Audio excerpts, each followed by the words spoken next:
When Russian fighter jets violated Estonian airspace, even NATO commanders considered the possibility it was a mistake on the part of Russian pilots. This time, it was a clear provocation.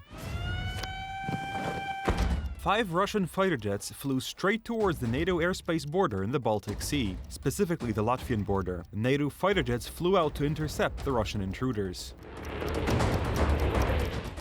The sequence of events in the Baltic region in recent weeks leaves no room for doubt. Russia has launched a campaign of diversion, harassment, and testing of NATO countries.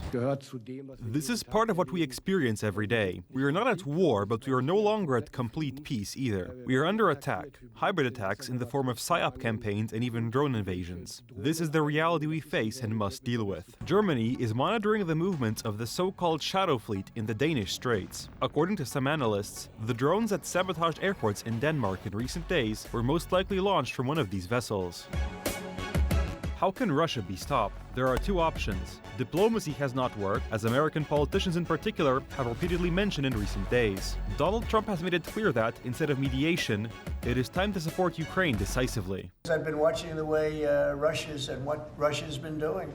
I'm very dissatisfied with what Russia's doing and what President Putin is doing.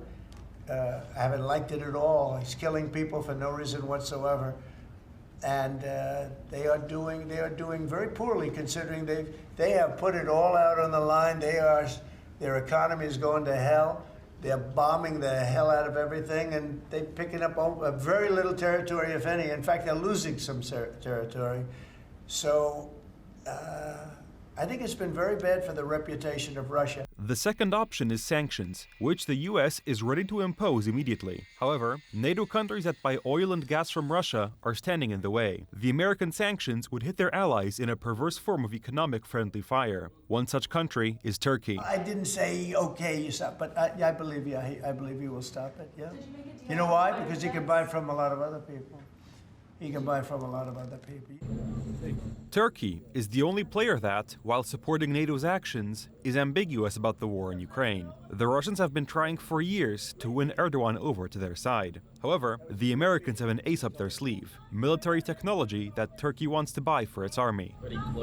We made a lot of deals. However, the attitude of both Bratislava and Budapest remains puzzling. These countries could, if they wanted, supply their energy products from sources other than Russia, but choose not to. Polish President Karol Nawrocki spoke about this in an interview with the American channel Newsmax. The Russians are playing their own game. They are trying at all costs to blame the West for their own militaristic policy. According to the latest statement by the leading Russian propagandist, Sergei Lavrov, Russia is already at war with NATO and the European Union's member states.